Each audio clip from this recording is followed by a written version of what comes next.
Hi all, hope you're well. Apologies for the confusion. It's all these time differences. So I'm going to bring Andrea on now. Again, this is real apologies. Hi Andrea, you okay? Yeah, I'm okay. Right.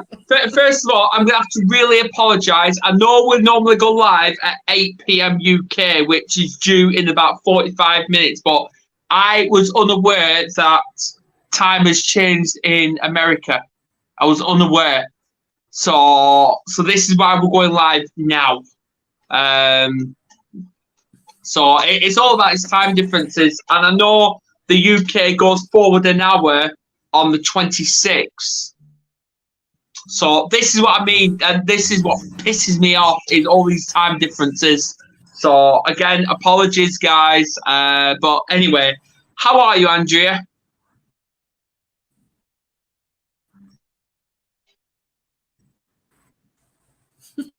I think she's close. Am I freezing? Yeah, you are freezing. Yes. Yeah. So what we're going to be doing, guys, is we're going to be cutting this short. We're going to be cutting this short. Obviously, we are going to be going ahead with it, but we are going to do a short tonight. But we are going to be bringing our guest back for part 2. She's called Michelle Dickenson. She's not only a TEDx speaker, but she's a resilience coach as well. She's an author of an absolute fantastic book, which I'm going to be looking into ordering myself.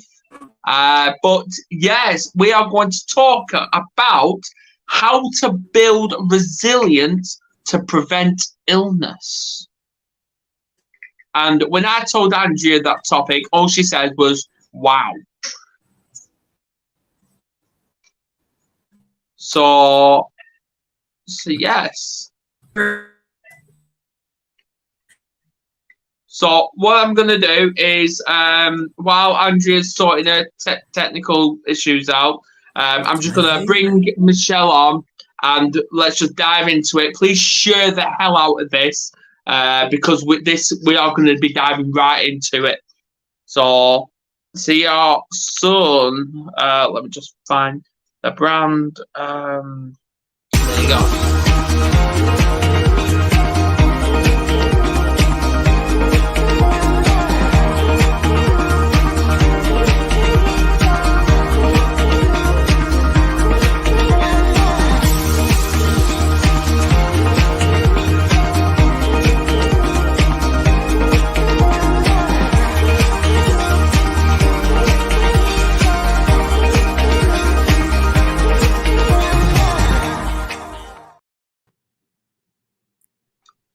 Welcome, Michelle. Thanks for having me. It's good to see you, Adam. Oh, you're welcome. And meet Andrea, all the way from Lincoln, Nebraska. Hi, Andrea. Nice to meet you. Oh, she's muted. You muted, Andrea.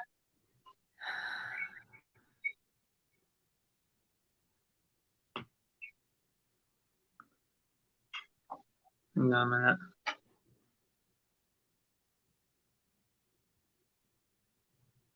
Unmute. Try now. No. Oh, it's saying your mic isn't connected, Andrea.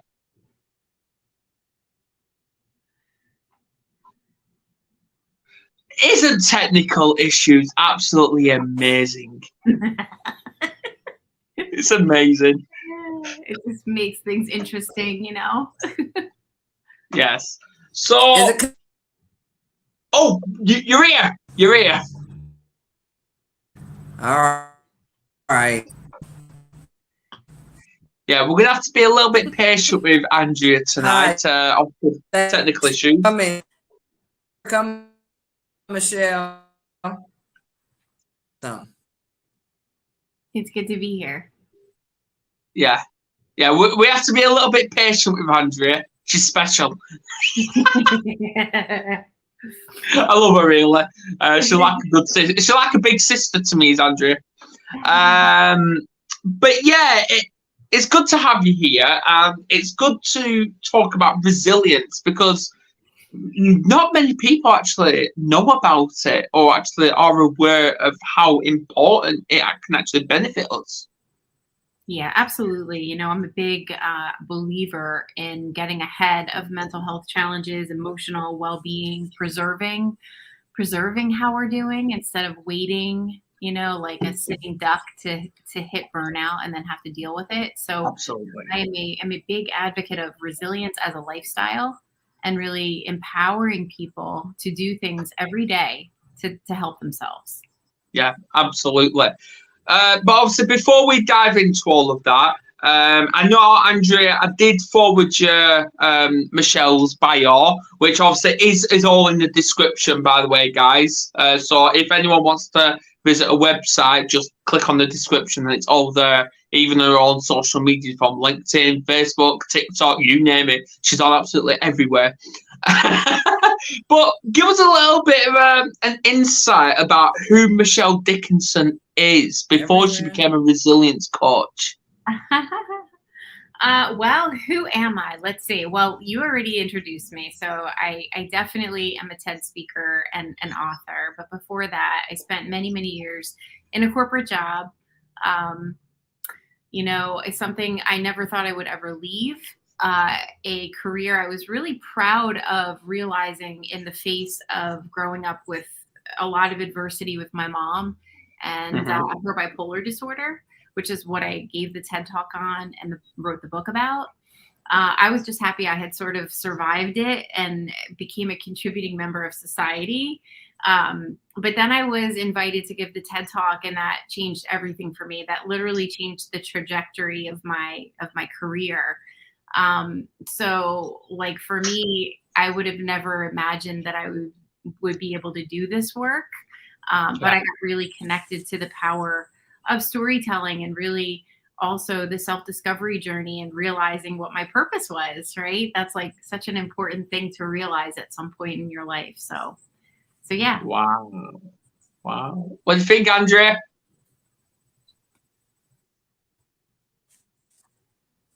I love resilience. It's a very special word to me because it's just like you explained, Michelle. It helps me it gives me strength, just like a phoenix rising from the ashes, right? Yeah. Sure. Absolutely. Yeah, and hi to everyone that's in the comments. It's good to see you. So yeah, mental health. It really is crucial that we take control of our own mindset. Now, obviously, I did a duet on TikTok earlier today surrounding what Anthony Hopkins said, and he basically says ego is the biggest is your biggest enemy, because I'm trying to think what he said. Something about how we talk, how we come across. When we lose control over our mindset, that's when we become more dangerous to God knows what. Oh, absolutely. I mean, our self-talk, our ability to even like just control our own inner narrative is important, right? Like what we speak out into the world is creating the experience that we're having. So, you know, the work that I get to do with people every day is really talk to them about their daily routine and their habits, but also their mindset. You know, like your mindset is so important. If you believe you can, you will. If you believe you can't, you're never gonna. So a lot of this has to do with, you know, what is your inner narrative and how do you feel every day? If you don't feel 100%, you can't possibly have a strong body and you can't possibly have a strong mind. So we're either filling our bucket, our emotional well-being bucket every day, or we're pulling from it. So you have to really ask yourself, what are you doing every day in your day-to-day practices? And are you actually helping or hurting yourself? Absolutely. And because obviously there's all that saying, isn't it? You can't fill up an empty an empty cup or something like that. Oh well, how does it go? You can't pour from an empty cup. Yeah, that's it. Yeah. Yeah. So it is. It is, and it's all about action as well, because I want to ask, for people that don't know, what is resilience? Yeah, that's a great question. And the way I define resilience is the ability. I define resilience more of resilience as a lifestyle. It's more of what are things you could be doing every day to have emotional resilience, right? Like it's an action. It's not just definitively being able to bounce back from challenge. It's living a life of resilience, constantly filling your bucket, constantly checking in with yourself, constantly realizing what you need and getting what you need before you're depleted. So like resilience is that thing that you could be strengthening every single day with your practices. And if you're ignoring it, then you're going to have a harder time when life shows up and challenges you. Absolutely. Yeah. That comes under adversity, doesn't it? Oh, for sure. I think, the thing we have to remember is life is full of stress and adversity. Like the one thing I try to get people to realize is stress is inevitable. How we deal with it is a choice. We will always be confronted with stress in our personal and in our professional lives. It's inevitable. So how are you going to show up and deal with it? How are you going to help yourself be prepared to deal with it? And then when you're feeling stressed out, what are your tools and techniques to help yourself, manage it or process it, right? Like movement, meditation. These are all things that really do help us be able to deal with stress. Absolutely. I don't know where Andrea's gone. She probably needs to reboot a computer, but she'll be back, guys. And obviously, if anyone's got any questions, please put them into the comments. Okay, a cat's just sneezed. Okay, cat with fostering. Oh, it's always entertaining on the Warriors, always. So yeah, it's. So what is the difference between? You probably answered it already, but what's the difference between adversity and resilience when dealing with a mental illness, like, for example, trauma or depression? Yeah, so for me, I have to say, like, when I think of resilience is the ability to navigate the adversity, right? And so my whole practice is about getting ahead and helping people feel better before they feel worse. As a non-clinician, that's my role. When someone comes to me with compounded trauma or severe anxiety, then the conversation shifts a little bit into getting them comfortable with reaching out for clinical support. There's a place for all of it, right? So adversity is inevitable too. It's just like stress. It's going to happen. We're going to have to deal with it. So how do we deal with it? How do we equip ourselves to be ready to deal with it? What stories do we say when life shows up and challenges us? Is life happening to us or is life happening for us? Very different context. If you're the victim mindset, you're never going to be able to overcome a challenge. So really, it's important to understand what your experience of life is, to be able to deal with it. You're absolutely spot on there, because obviously this year I'm actually dealing with trauma that happened when I was a child, and so I'm dealing with that. And this is how much this is how much trauma can impact someone. But obviously, it always states that, I get it, people have had a traumatic history in the past, and it does haunt them. But it's all about how we respond to this situation, because we've all got goals. We do. We've all got goals. But if you're living in the present and you're focused on the history and the past, that's going to impact you not just in the present, but going forward towards your goals. Oh yeah. Yeah. What is it costing you?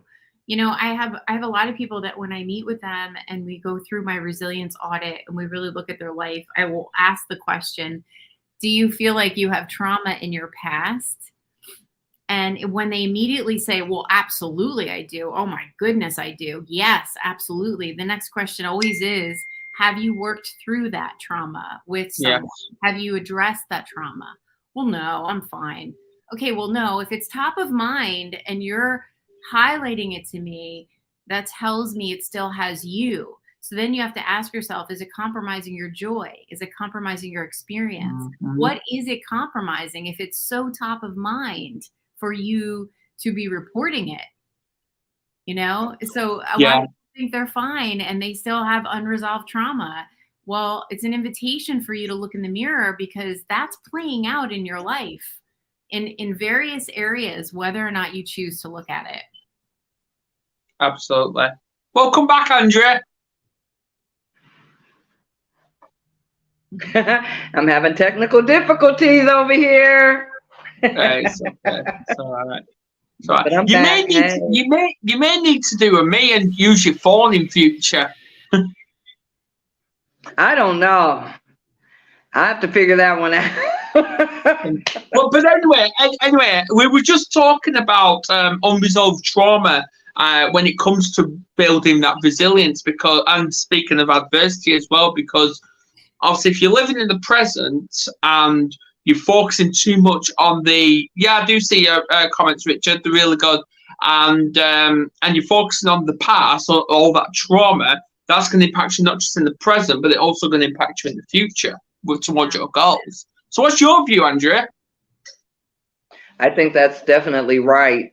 You know, when we deal with other people, especially our family members, and maybe we've done some healing and done some work, and you really can see it, you know, showing up in their lives too. You know what I'm saying? Where the trauma from the past is still affecting their lives.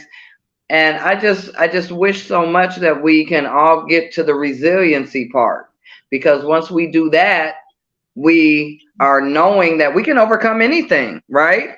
Yes. But I mean, it's hard. I'm sure it's hard for all of us to get to the same point. Well, but it does take resilience to get there. Well, you mentioned the word hard, and Michelle, I like it if you can correct me on this one, but I like when I come across people and they say, oh, I'm finding this hard, I'm finding that hard, and my response is, you only find it hard because you believe it's going to be hard. Yeah, I know. It's all about that communication. You are what you think. Absolutely. Yes. Yeah. Well, I agree. I think also too, you know, it depends on your conditioning, right? People can't see what they can't see. So if that's the conditioning that everything is hard, it's an obstacle, that's their life experience on default, you know?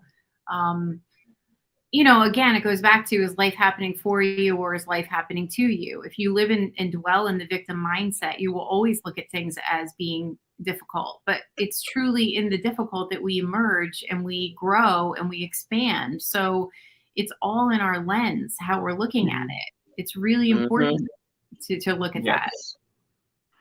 Absolutely. Yeah. Do you have anything to ask, Andrea? You know, when it comes to resilience, how it can affect our mental health in a positive way, I think. You know what I mean? But how do we help others get to resilience from the mental health, from the trauma, from those experiences and thoughts and mindset that tends to hold a lot of people back? Yeah, you know, like you were saying, the word hard, you know, I said it was hard for some people, but you know, even looking at the word hard, I don't know. We do have choices? We do. We do have choices. We have choices that we're making every day. And mindset is half the battle. What we practice, what we're doing every day is equally as important. You know, who we're interacting with, who's in our ear, who's listening to us, what are you reading, what are you listening to on television? All of these things are painting the picture of whether or not, you know, you have a positive outlook on life or you are being sucked down by the negativity around you. So one of the things I teach, I'm really keen on reminding people they hold so many of the answers they're looking for out there within themselves. Like we are conditioned as a society that you can go and get something and it'll fix your problem. And what I teach is you are the answer to your problem, but you are too busy and you're not getting quiet and you're not checking in with yourself to realize that you hold so much of what you're seeking externally within you. That's powerful what you just said. It's I can see, yeah. I can see it, you know what I mean? In playing out in my own life. Yeah. But you know, I think, you know, little by little, when you start to open your eyes and see things for what they are and realize, you know, oh, I'm gravitating to this vice or I'm gravitating to this conversation with this negative person. It feels good in the moment. It might feel good in the moment. I tell this to women. I just gave a talk to 100 women for International Women's Day. And I said to them, I said, you know, one of my tips I want to leave you with is stop fetching. Like, stop it. Stop talking to every one of your girlfriends about the same problem. Talk about it to one person, get it out, and be done with it. The more you speak about something, the more energy you give it. The more energy you give it, the bigger it gets. So absolutely, get it off your chest and then move on. Don't keep. Absolutely, yeah. Because obviously, you was mentioning earlier before Andrea came back is when you, for example, you've got clients and they say, "Oh, I've overcome my trauma." Well, you haven't, because you're talking about it. So really, you're still dealing with it. You still got that unresolved trauma. Like I'm admitting right now, I'm 32. And I still have that unresolved trauma, but I'm dealing with it. You're working on it. You're addressing I'm working on it. Right. There's a very big difference. If it's front and center in your life and you're doing nothing about it and you want to tell the story about it, then it tells me that it has you and you don't have it. Exactly. That's right. Because obviously there's that definition of insanity, is that you're doing the same thing over and over again, but expecting a different outcome. So true. Staying on that pity pot. Yeah. Exactly. Yes. Yeah, get up off the pity pot. Yeah. Yeah, well, there's another saying, isn't there, out there, is you can guide a horse to water, but you can't make it drink. Right. Oh, boy, have I learned that lesson many times. You want to just you can't force them to drink it, though. You know what I mean? You can give them some people. You can give them all the solutions, you know, and all the answers, but they have to be the one willing to get up off that pity pot and change their mindset, because they're manifesting exactly what they're thinking. Feeling all down. I know, I've been stuck there before. So it does take resilience. That's, you know, when I saw that word and I looked it up and saw what it meant, I wanted to be that.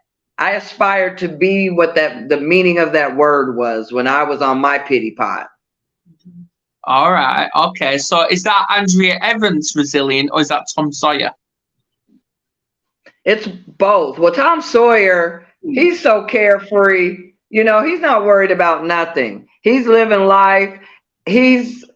What are his worries? Shoot, he's running around in the field, or he's painting grandma's fence, or, you know, he probably faced some hard times, but I don't think I ever seen that he even sat on a pity pot. He was living life. Yeah. So, Michelle, this Tom Sawyer is another version of Andrea. Yeah, she's got that inner Tom Sawyer in her. Yes, and my mother even, knows and speaks of it because, when I was a little girl, that was the person that I identified with and I aimed to be because he was so, he lived life to the fullest, you know what I mean? And he touched people's lives in a wonderful way. I mean, yeah, that's a kid for you, right? Absolutely. Yes. Yeah, so I think I can be both. I think it's both. So yeah.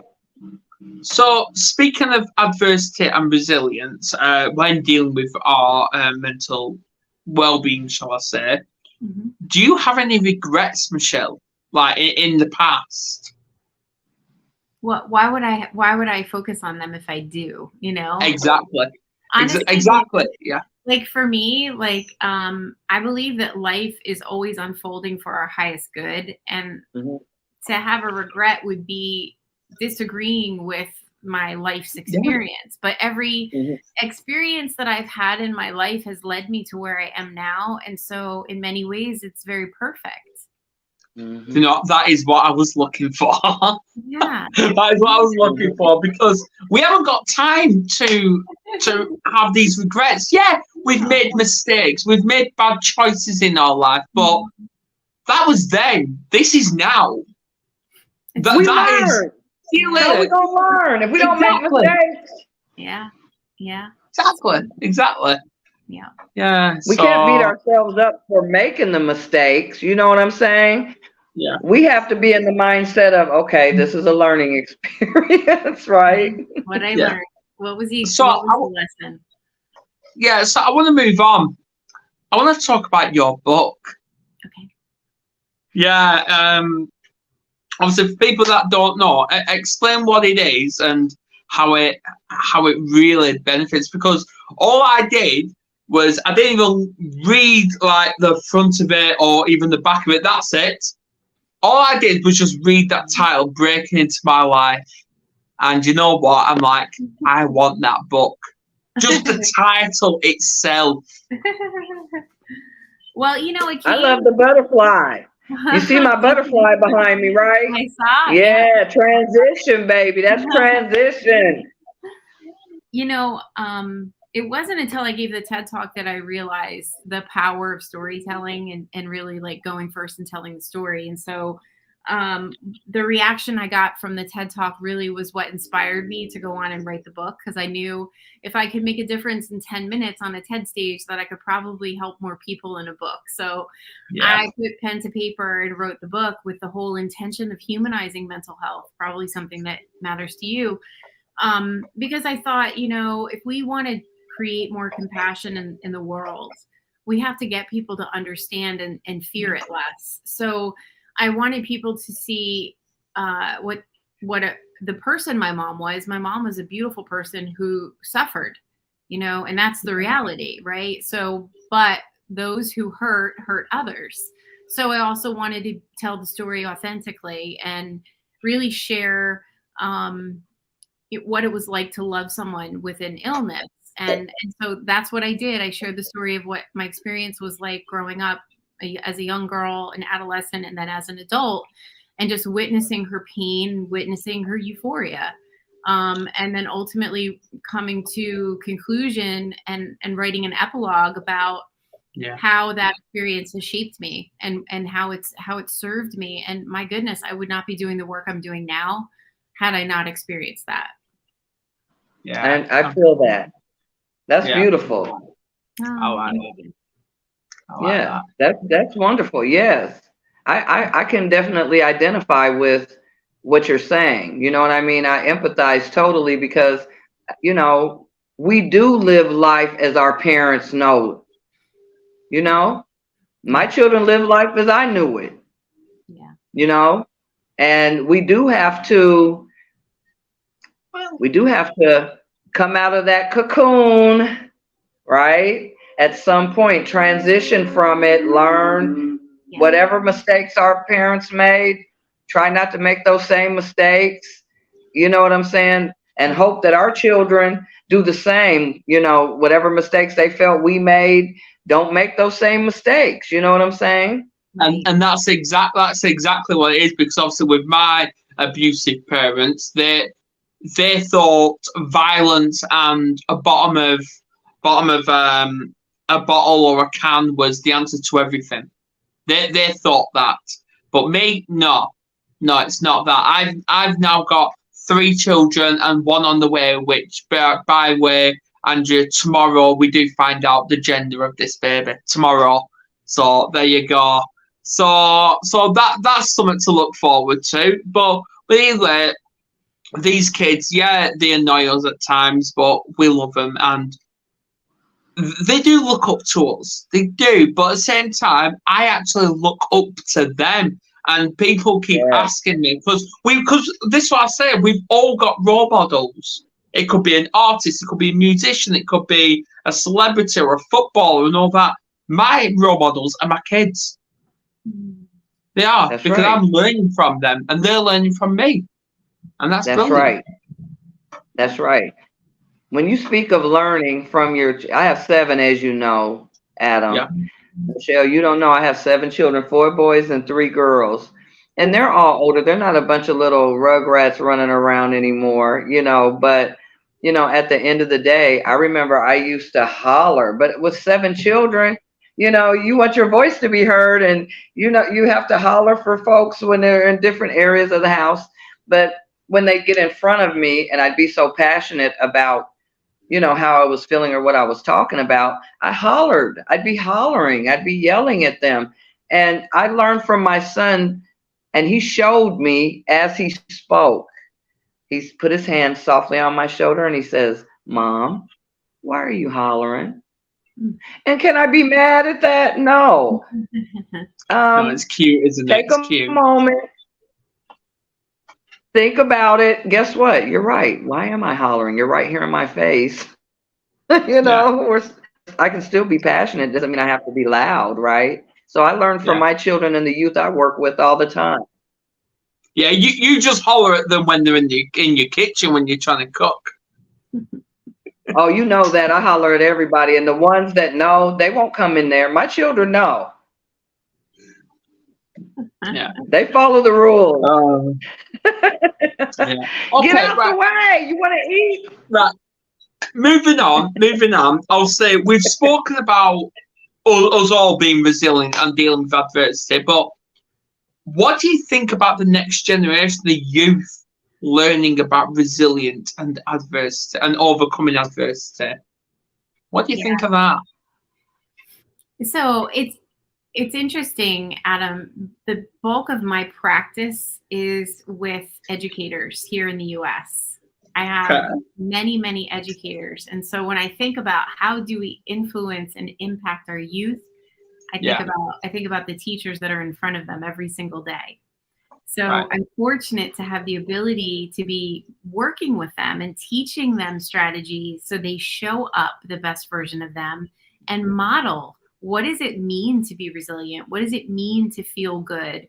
What does it mean to take care of myself so that I show up and I'm not overwhelmed by thought and overwhelmed by anxiety? So my whole approach with how do we help our children is going to be through modeling what it looks like. And so I'm grateful for the ability to influence kids through teachers, because kids follow what you do more than what you say. So we have to equip them with the right energy, with the right language, with the right example of what does that mean to, to practice gratitude. Why would I practice gratitude? And why would I get quiet and go into prayer or meditation? Why is that important? So these are little things that we can do that we can actually help our educators that have attention of our kids and make a bigger impact. I totally agree. So obviously, I know you've got a coaching thing shortly. So any final words? Because obviously we're going to cut this short, Andrea, but we are bringing it back to part 2. Yeah. Okay. Wonderful. Yeah. So any final words on all this? Oh my goodness, I have so much to say about this topic. I mean, I think the first step is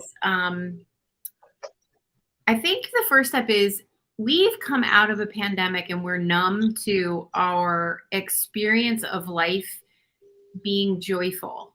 I feel like we have forgotten our capacity to have joy, and we walk around numb to what we think is what we should accept. And I will argue you deserve to be more joyful than you might be. Where'd y'all go? I don't see or hear either one of you. Uh-oh. Well, she's gone again. So that being said, it's an opportunity to take a look and say, am I as joyful as I know I can be? Was there a time in your life when you were joyful? And what is that? How does that compare to how you are now? And then ask yourself, what were you doing? How are you filling your bucket? How are you helping yourself feel good? What were you engaging in? And see if there's an opportunity for you to make a shift, because everybody deserves a level of joy in their life, and they shouldn't walk around compromised and just sort of going through the motions, because life isn't meant to be that way. I totally agree with you. I totally agree. And obviously, that's just as it comes. You just have to just keep going, because we are our greatest self-critic. We are, but at the same time, we are our own greatest teacher, because it doesn't matter if you've got a life coach or a teacher or a therapist. The best person to know their own struggles is yourself and your own mindset. Oh yeah. Yeah, absolutely. And also, as Michelle was saying, meditation and speaking, it costs nothing. Does it cost nothing? You can do it in your own comfort, your own home. But anyway, Michelle, thank you for coming on. Yeah, my pleasure. And no, don't be just a guest. Come back at any time. Right, guys. I hope Andrea does come back. That's it now for me for the next 2 weeks, because so I'm not here next week or week after. I'm going for an operation next week, so I'm gonna be unavailable. But I'll be back myself on 7th of April with a good one. But please tune in next week, because there is a show. So please share this all. So see you later.